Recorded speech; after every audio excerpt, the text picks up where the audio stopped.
Welcome back to our neighbors. Thank you for being with us. I'm sorry that we did what Sarah Lawrence does and kept talking long before this session and you had to wait a little bit. But it's great to see not only Sarah Lawrence alums and a couple of current students, but also our neighbors from Lawrence Park West and Bronxville in the room with us for this presentation. Dani Shapiro needs no introduction. The most important things, there are many important things, is that she graduated from Sarah Lawrence in 1983 and came back for an MFA in 1989. Right? Those double alums. Dani's books include the memoirs, Hourglass, Still Writing, Devotion, and Slow Motion, and 5 novels, including Black and White and Family History. Her work spans diverse subjects from her tumultuous upbringing in an Orthodox Jewish community and the tragic death of her father to her explorations of spirituality and the nature of our deepest relationships. Dani's New York Times bestselling memoir, Inheritance, was recently published by Knopf.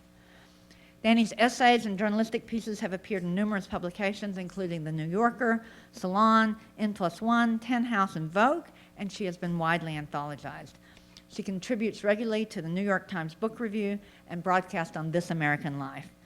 Along with teaching writing workshops around the world, Dani has taught at Columbia and New York University and is co-founder of the Sirenland Writers Conference in Positano, Italy. In February of 2019, Dani launched an original podcast, Family Secrets, in collaboration with iHeartMedia. The podcast features stories from guests who, like Dani, have uncovered life-altering and long-hidden secrets from their family's past. Dani lives with her family in Litchfield County, Connecticut, and we are thrilled to welcome her back to Sarah Lawrence. Dani, please join us.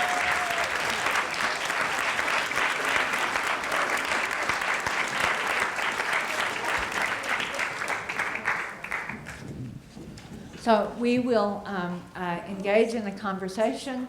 I'll start with some questions for Dani. I know you all have lots of questions for her, and so we'll start it off, and then we'll open out to you in the audience for questions. But and I find myself, Dani, with so many, I hardly know where to start. So which is right unfair for me for you, but I wonder. So you haven't been back to Sarah Lawrence that much, so maybe there's a moment as you think about what it means to walk back into this kind of space and what you've been doing in your writing and how you think about those things and how maybe in this kind of moment of starting with this different audience than your usual one, right? There are a lot of Sarah Lawrence people in the room. How you put those together. I mean, it's not that Sarah Lawrence people don't come to our book signings, don't get me wrong, but oversampled in this room. Well, first of all, it's so great to be back, and to be back in this context. It's really meaningful. Sarah Lawrence was exactly the right school for me, even though I did it on the 7-year plan. I didn't actually graduate in '83. I came in '80. I actually left high school a year early, so after my junior year. So I, in fact, did not have a high school degree when I got here. You could do that back then. I don't know if you can still do that, but I began as a freshman, very young freshman, and then I was here for a few years, and then I dropped out, and then I gained some life experience for a few years, and then I came back and graduated in '87, and then I stayed and I got my MFA in '89. And actually, just a very brief story about that, which is, again, a kind of only a Sarah Lawrence kind of thing. By the time I came back, I knew I wanted to be a writer. I always knew I wanted to be a writer. I didn't know it was possible to be a writer. I didn't know that it was actually a life that was feasible or possible. And it was people like Grace Paley and Lindsay Abrams and Ian Broner and Jerry Vidanis, who I miss every day, who modeled that life for me. And Grace, when I came back as a senior, pretty much said to me, "There's the door to the graduate program, you should go there." And I don't even think I actually applied for an MFA. I mean, that may be apocryphal. I may have, at this point, invented that, but I'm not entirely sure I did. I have no memory of it. I really just went through the door, and then they took me in. So I just wanted to share that. But today is really memory lane for me because this was a building that didn't exist when I was here. But I went over to Sloanham before coming over here, and there's a moment in my new memoir, Inheritance, that and a moment in my life in recent years that actually took place in Sloan living room. And I hadn't known that I was going to have one of these moments of just the past and the present kind of collapsing in that way. And it was a moment in which there was a graduate student reading, and the year was 1988. It was February 23rd, 1988, and I knew the date when I had this memory years later because it was the anniversary of my dad's death. And I didn't want my mother to be alone on the anniversary of his death, so I brought her to the graduate student reading. And at that reading, I introduced her to a classmate of mine, and my mother said, "Oh, nice to meet you, Rachel. Where are you from?" And Rachel said, "Philadelphia." And my mother said, "Oh, my daughter was conceived in Philadelphia."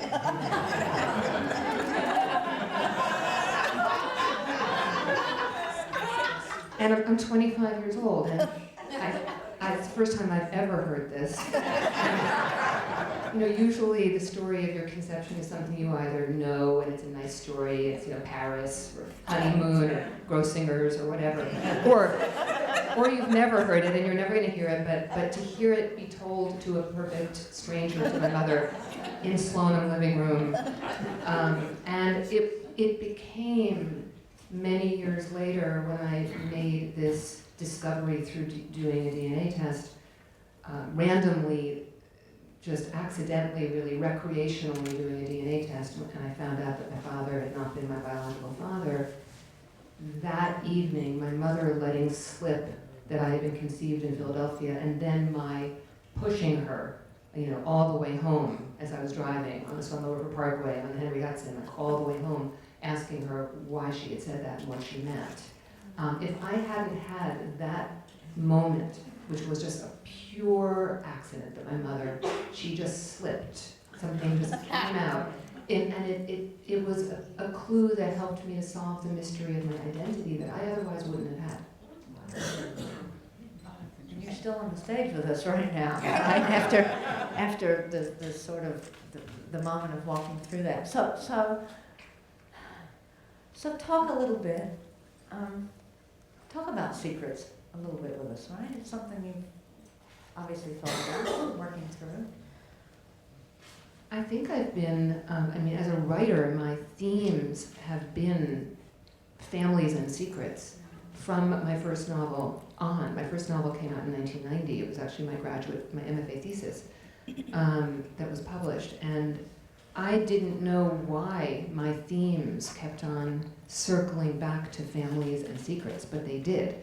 And I'll tell my students sometimes, theme is just a fancy literary term for obsession. And we don't it really is.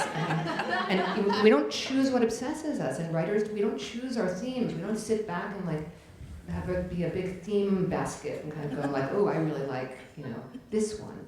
This was my territory, and I didn't know why. And I also didn't know why I moved from fiction to memoir. It wasn't because I thought it was a good idea or memoirs were hot or anything like that. It was that I kept on being drawn to trying to dig into my own history and experience in some way. And so that became memoir after memoir after memoir. I was recently described in Book Forum, in this piece that just came out, as a public contemplative. And I really loved that, because I've been sort of throwing myself under the bus by referring to myself as a serial memoirist, which is not nearly as lovely as public contemplative. So I'm going to start owning that. But I became someone who has written equal numbers of memoirs to fiction. And then, so 3 years ago, almost exactly 3 years ago, when I discovered that I had been the secret. I had been the secret in my family. And it was there to be seen and understood by people who didn't have skin in the game in a way. I remember when I started to let people know, my 9th grade English teacher's wife posted a comment on my Facebook page, which was, #alwayswondered. But I didn't wonder, because when we receive our identities, when we're from our parents, we're told, and from our families, we're told who we are, and we're told where we come from, and they become the narratives that grow us and that we grow into. And so So yeah, so at the age of 54, I make this discovery, and it allows me to understand everything that I had been digging for. So as you talk about the ways you dig, and I love the theme is a fancy literary word. You've also said that inspiration is a myth, right? That the idea of inspiration is a myth. And I wonder if you could talk a little about whether you think there's value to that myth, or if not, how you counter such a pervasive myth, or how you work through this notion of inspiration, of theme, of what you have to do. Yeah, I think when I wrote that about inspiration being a myth, it really had to do, I think it was in my book Still Writing, and it was very much as encouragement to writers to not wait to be inspired in order to sit down. Because the idea of, some of my best days have been days where I thought I've got nothing, but I sat down anyway. And the dailiness and the doggedness of the creative process, not the, waiting for the, ooh, I'm really feeling it now, which is often some of the worst days, actually. When you're loving your own work as you're working on it, it's often the stuff that ends up hitting the cutting room floor. So it's not that I don't think inspiration exists. I think, inspiration certainly exists in art, but the discipline of sitting down anyway, every day. When I'm working on a book, it's changed over the years, but for many years, when I would be working on a book, it was Monday through Friday, first thing in the morning, get to work. Not, I would take weekends off, I'd actually take vacations. If it was a national holiday, I might pay attention. Now I don't do that anymore. Now I just work all the time. But that feeling of, I don't know who it was who said it's not the writing, it's the sitting down to write. So I got an amen section. Yeah, that's all right. Going here to the not the writing, the sitting down to write. We had commencement at Sarah Lawrence a couple of weeks ago, and Maggie Haberman was here. And one of the things she said in passing, in a wonderful address, I encourage you all to listen to this on the website, but to our graduating students, she said, part of it is the showing up, right? She talked about her first job that she had that she felt was beneath her, and it was the showing up and the sitting down to write. So if you were giving advice to our just graduated students or our just graduated MFAs on your experience and what you would do about pursuing a kind of career. You've had this wonderful, exhilarating, but probably daunting career in many ways. Well, what advice would you give to our students? So there's this wonderful letter that Martha Graham wrote to Agnes DeMille right after Oklahoma opened. And Agnes DeMille had choreographed Oklahoma, and she's getting all of this, laudatory, reviews for her work, and she didn't think it was her best work.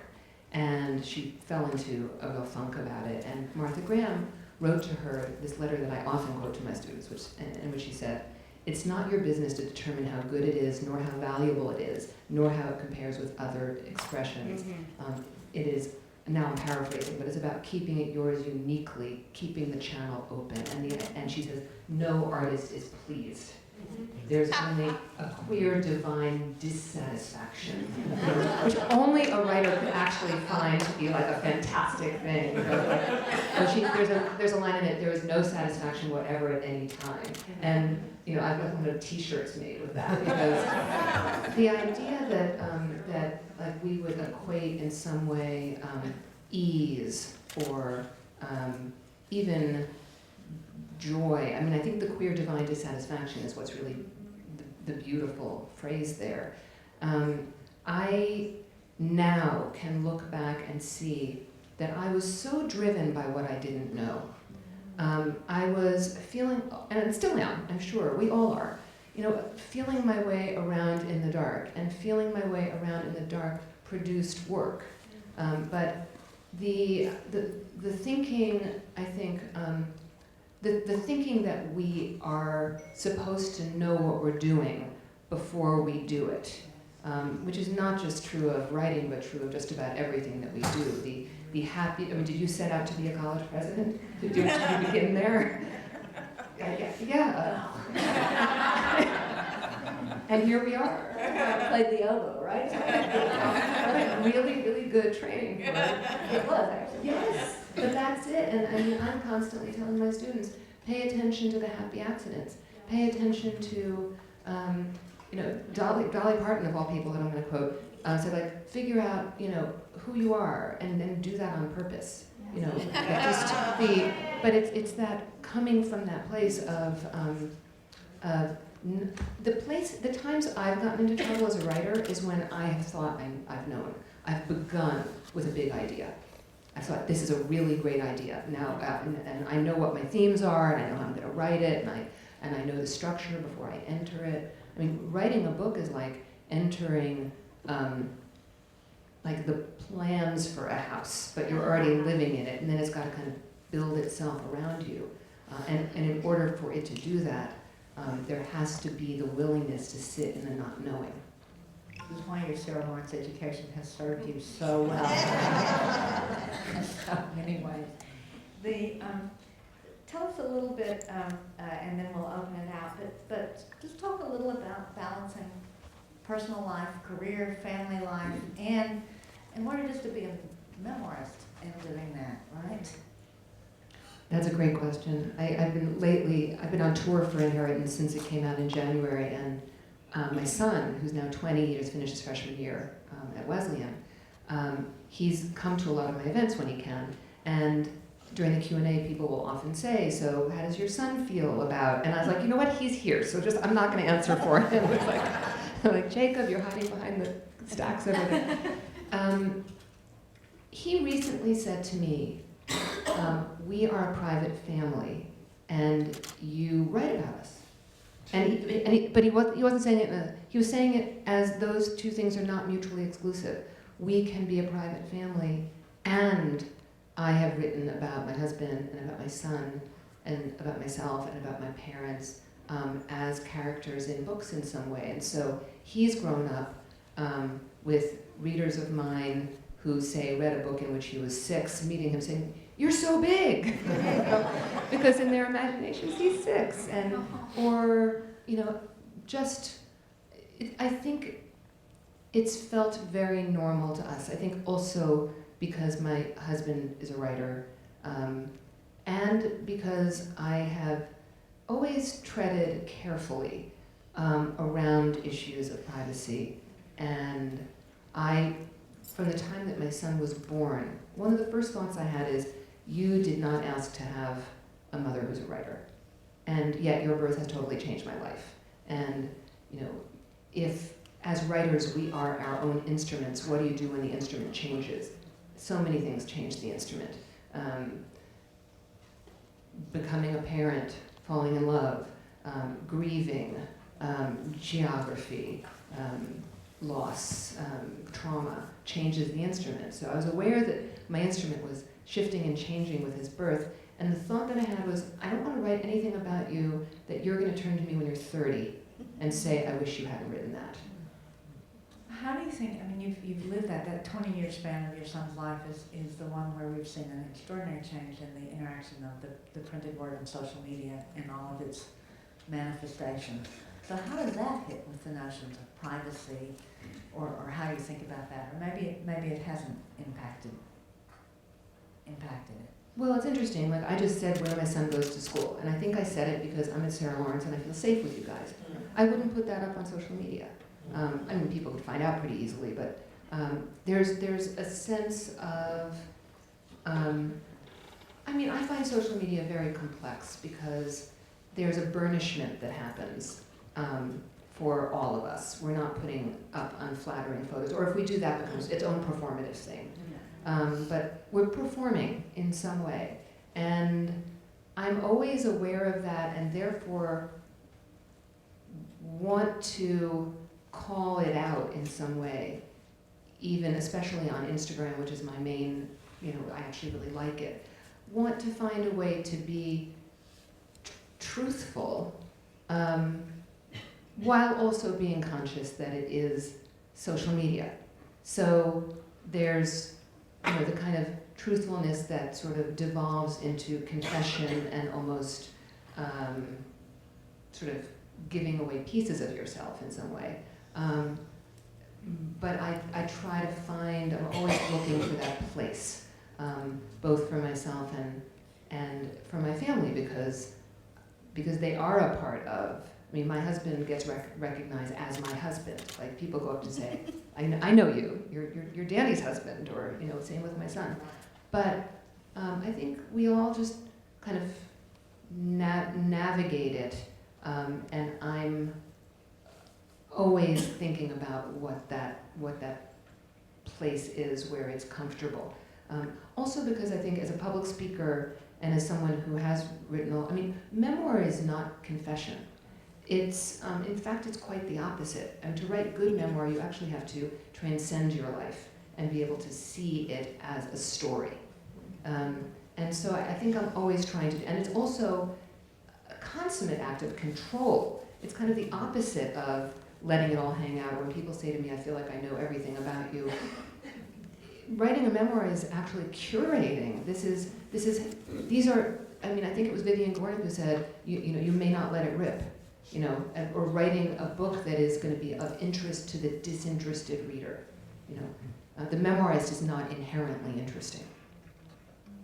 And I'd love to keep going this sort of private, public conversation we're having, but I have a room full of people, so I'm going to turn out the questions from the audience and do that time. Yeah, Lee.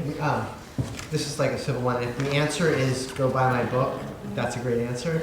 I'm just curious. It's a sale outside. That's what I'm saying. I just downloaded the audio version.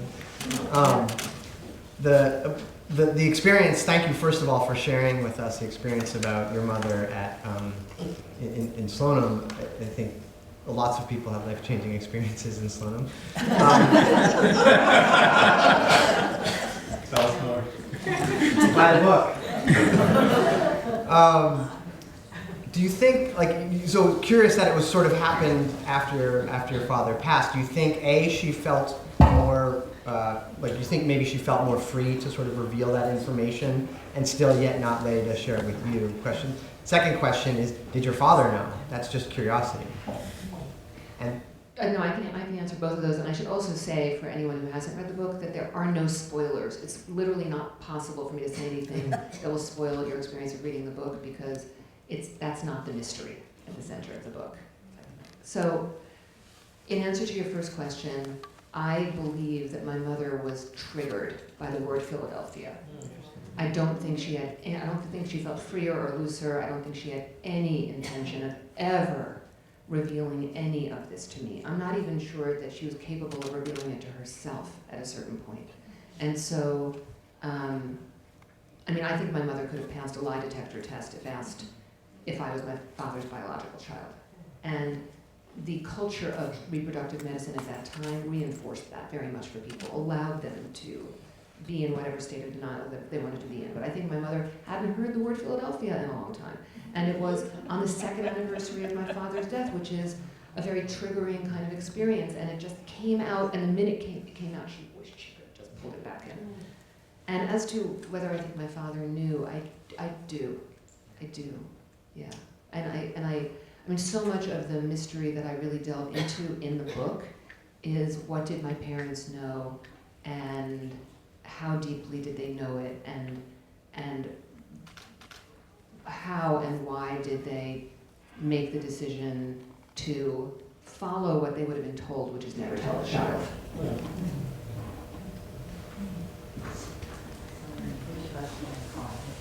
Start here, like that. Did your mother ever secret? You know, I'm always wondering if secrets should be kept secret.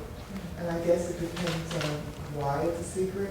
Did your mother ever reveal to you whether it was a secret because it was out of shame or out of a way of trying to protect you?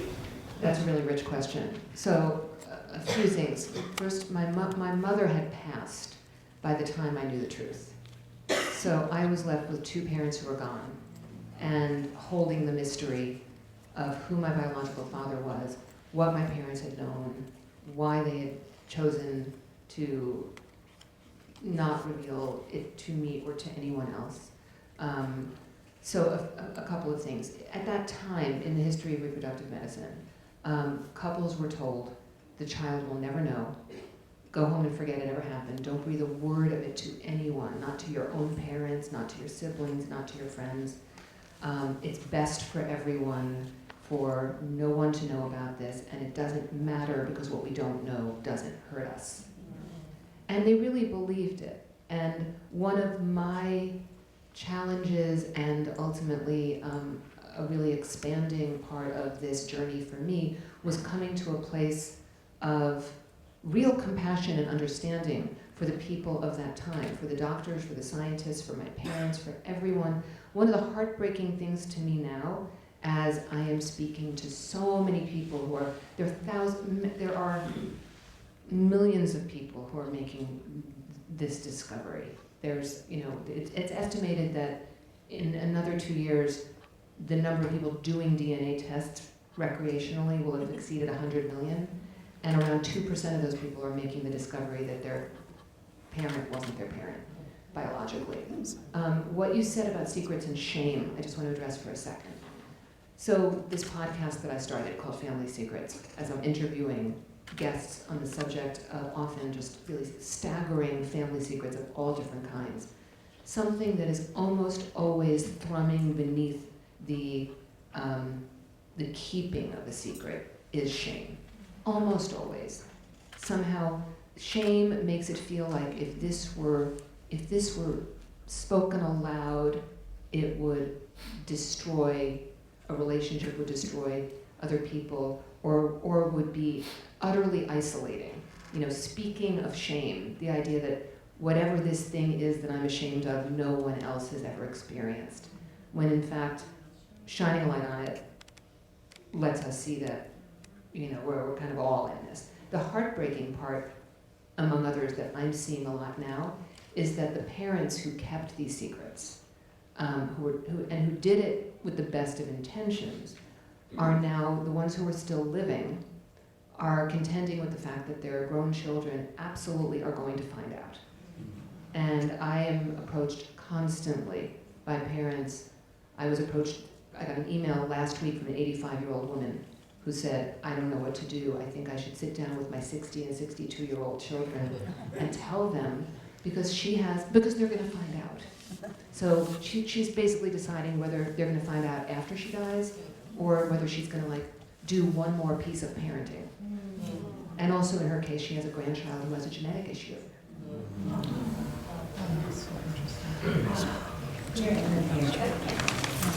So I'm here with my 3 newfound sisters.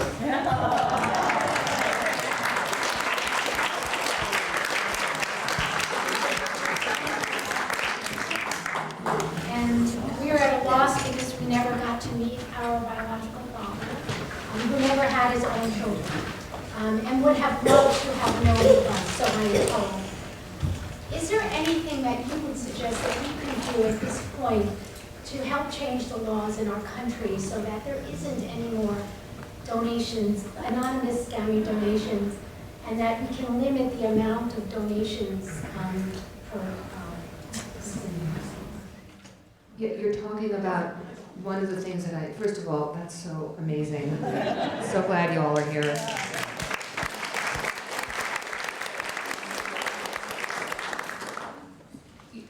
I think this is one of the absolutely most important bioethical and social issues of our time.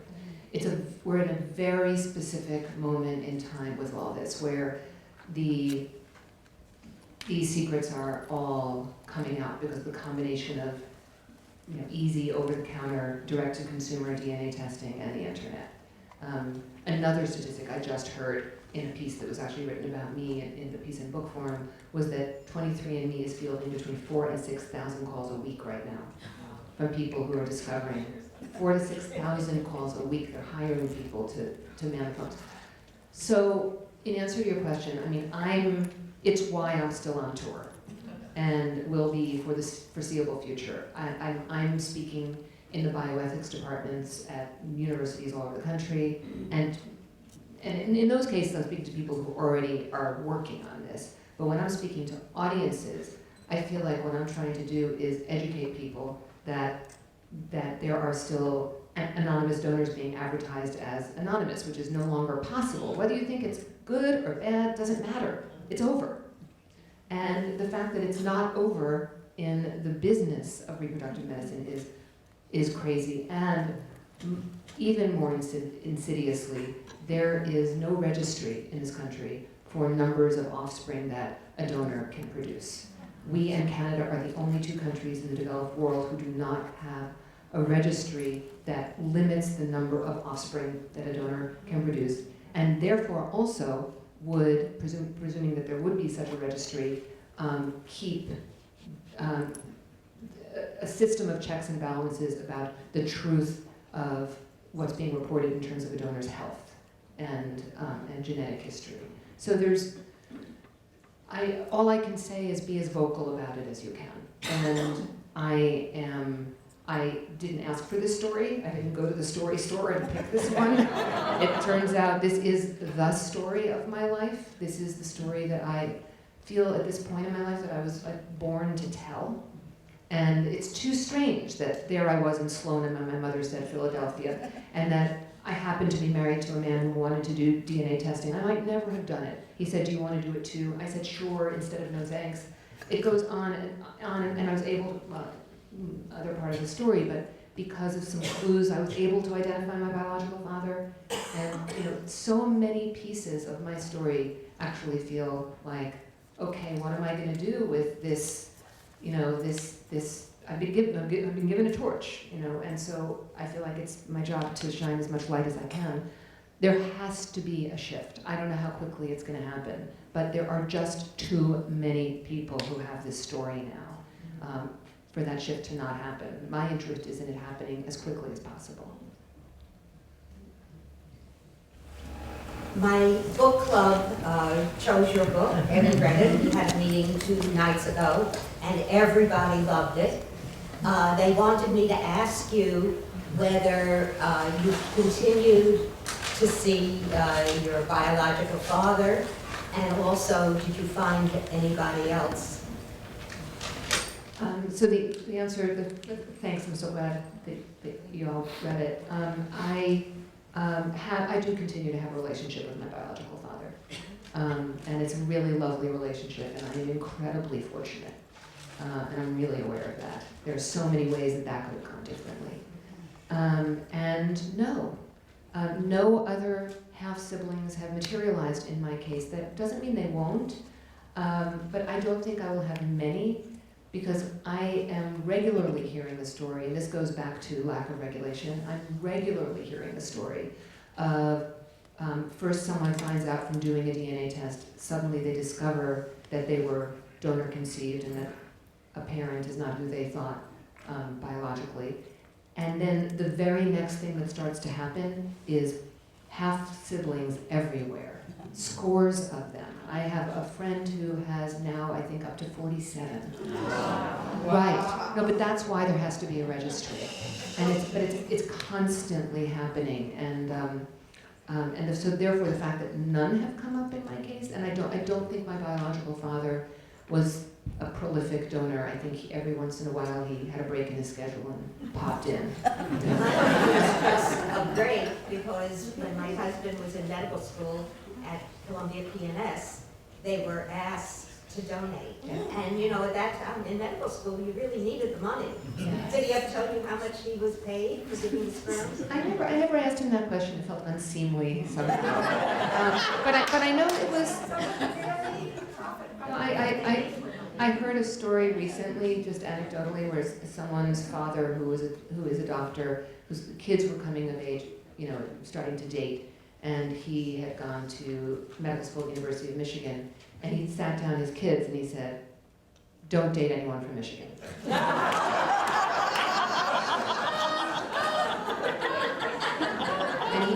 He was doing that's silly because people could actually cross state lines, but what he was saying was, he was letting his kids know, and that was a responsible thing. He was saying, I was a sperm donor. I donated a lot when I was in medical school. There's going to be a point, I think, where anyone starting to date each other really ought to do a DNA test. And I'll say one other thing about that, just because there seems to be such a misapprehension out there about this specific thing. I've had many people say to me, well, I'm not going to have my DNA tested because I don't want to be discovered, right? That's not how it works. My biological father hadn't had his DNA tested. A nephew of his did. A first cousin appeared on my page who was a stranger to me. Anyone in any family, even going back to, people are able to figure this out when there's a second cousin or even a third cousin if somebody is determined enough and kind of able to reverse engineer a family tree. So, and there are very complicated ethical issues about all that in terms of privacy as well. You know, one of the things, Dani, you may not know, we're celebrating 50 years of the genetics counseling program at Sarah Lawrence, first in the country, largest in the country.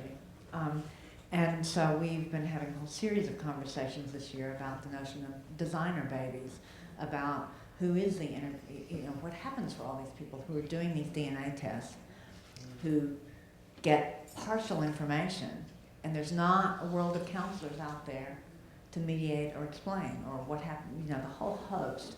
And so it's an incredibly timely conversation that goes not only to the heart of what you're talking about, but to so many larger ethical issues for us in the way they play out. No, and it was incredibly forward-thinking of Joan Marks and, like incredibly forward-thinking 50 years ago to have created a program like this, because now I feel people are beginning to, there's been no full, real academic study about the psychological and emotional implications of donor conception. One of the things I'm proudest of that's happened in the last few months is when I was at Harvard. I was there for a couple of days, and I was speaking to a bioethics seminar for several hours, and at the end, the professor said, I know what my next survey is going to be, because it hasn't been done. And why hasn't it been done? Because it was a secret. There was no one to survey. They didn't know. They still don't know. It's estimated that 2/3 of people who are donor conceived don't know that they're donor conceived still. Question here, there are going to be lots of hands. I'll try to go over. We'll go here, here, here. So we've got 1, 2, 3 lined up. Not to shock us all, but after my 4th miscarriage 30 years ago, I had all kinds of DNA testing with my husband in Philadelphia at Jefferson Memorial, which is one of and at Mount Sinai and a bunch of other places. And one of the things that they discovered were there were certain genetic markers that my husband and I both carried. His family has been traced in the United States back to the 1600s. My family are all second generation from somewhere else, so it didn't happen here. The Vikings. My last name is Lumsden. My husband's last name is Arden. The Den is Danish, means Viking. It's Hill of the Danes. And the Danes were your first donors.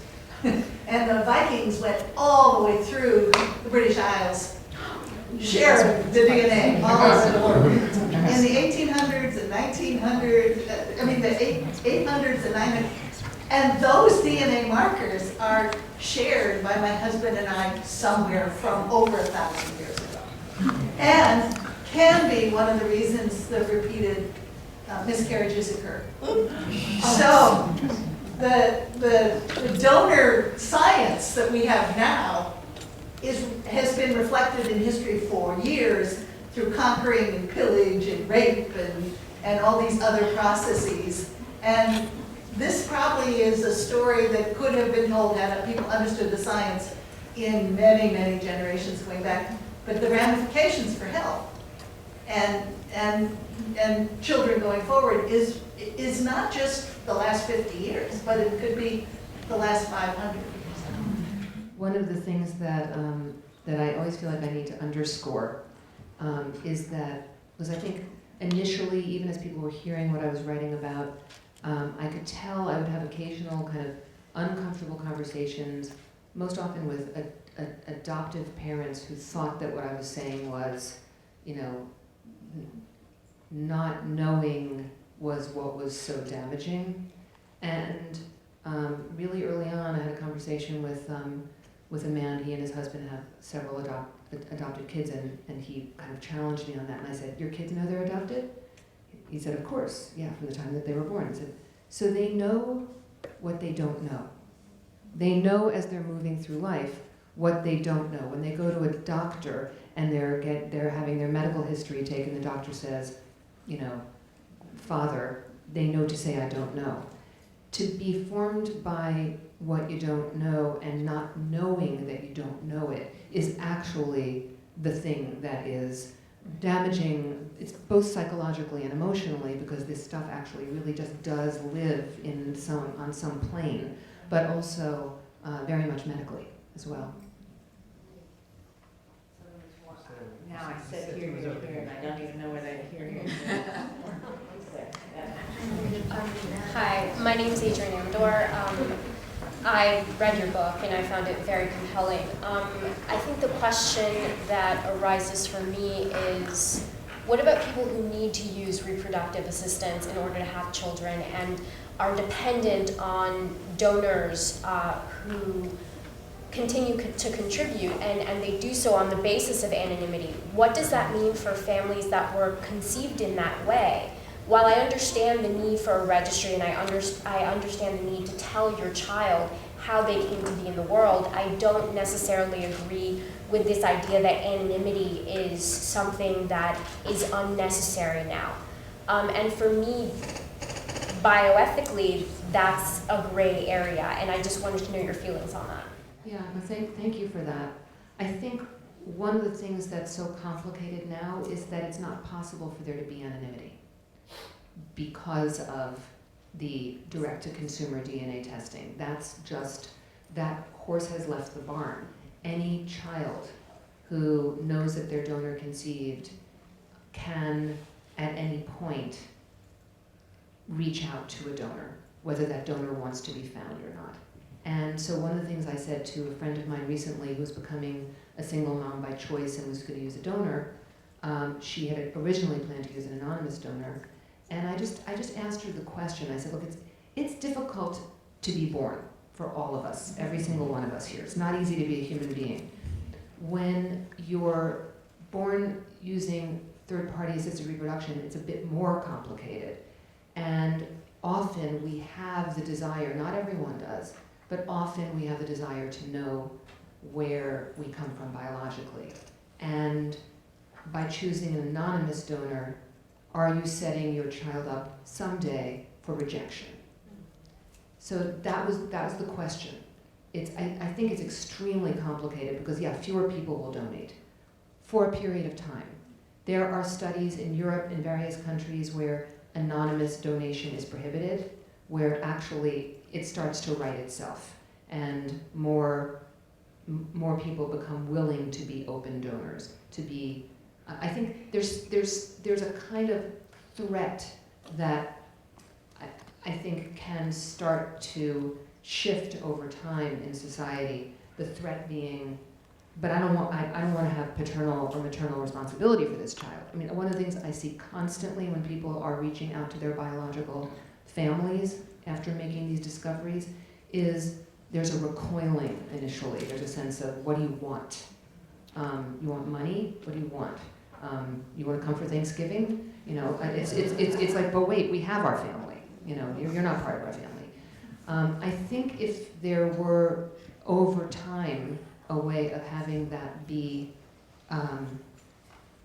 dealt with differently. I mean, this has tentacles in law, right? In moral philosophy, in bioethics, in psychology, certainly, in so many different areas where if it could be made less threatening, more sort of, what's the word, just, for there to be steps to be taken in that way, I think that there would be a time in which donors, both egg donors and sperm donors, would become willing to not be anonymous. And in fact, there have been studies with egg donors. Most women who donate eggs would prefer not to be anonymous. The clinics insist that they remain anonymous because the parents want them to be anonymous. But the young women donating their eggs generally don't want to be. Hi, thank you. I want to ask a question about being a memoirist and being a public figure. So I'm a memoirist myself, and I'm published as well, and I haven't yet gotten to the point where I'm talking out loud, except for when I read my poetries, which are all narrative memoir. And they're all about trauma, because that happened to be what I inherited.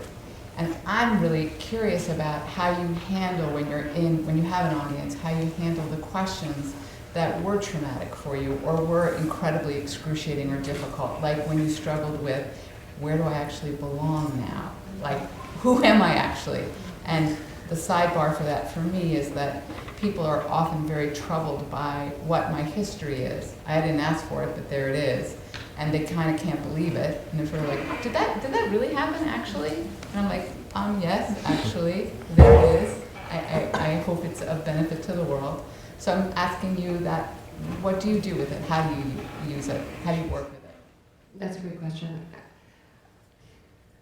It goes back a little bit to what I was talking before about,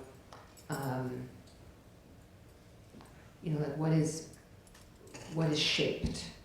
One of the things that I really learned in writing Inheritance, because I wrote 200 pages of a manuscript and tossed them when I first started writing, because I was writing from the center of the discovery, sort of as it was happening, and one of the things that I realized when I write about this in the book is that it's the nature of trauma that it doesn't allow for a story to actually be told. Stories break apart in trauma, and I had to find a way to shape it, and I've always had to try to find a way to shape the chaos. And I think that offers its own form of protection. So I don't feel, when I'm speaking or I'm reading or I'm responding to questions, I'm not feeling traumatized or triggered or anything like that in any way. In fact, it's quite the opposite. I feel like I've had an experience, I've taken that experience and attempted to make literature out of that experience, and now that's what we're talking about. We're talking about that piece of literature. I'm sitting here not because I had that experience or those various experiences, but because I wrote books about them. And the books end up feeling like a way of holding that experience. Like it almost, picturing the hard covers of a book as kind of holding that shaped experience. And so it's actually the opposite of traumatic. It's I would go so far as to say that, in the case of Inheritance, for sure. I was at an event at a country club in New Jersey the other day, and the audience gave, instead of doing a Q&A like this, I was handed a bunch of index cards, which allowed people to ask questions anonymously, and there was one that was,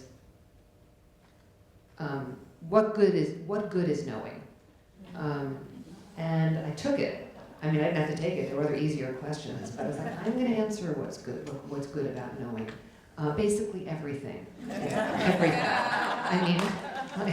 Because in my podcast Family Secrets, with every guest at the end of every interview, which I then shape, and so I don't always use it, but I always ask the guest, are you glad you found out? Are you glad you know? And I have not had one guest who has said, no, I wish I had never known. Not one. Because there is something that is so profoundly liberating about knowing the truth and then speaking the truth and shaping the truth into something that becomes coherent and that allows one human being to connect with another, a writer to connect with a reader, and it's essentially, Jane Kenyon has that beautiful line about poetry, which is, me too, I've been there too. I think you just gave us the perfect wrap-up for this Q&A. So, Dani, thank you so much for being here.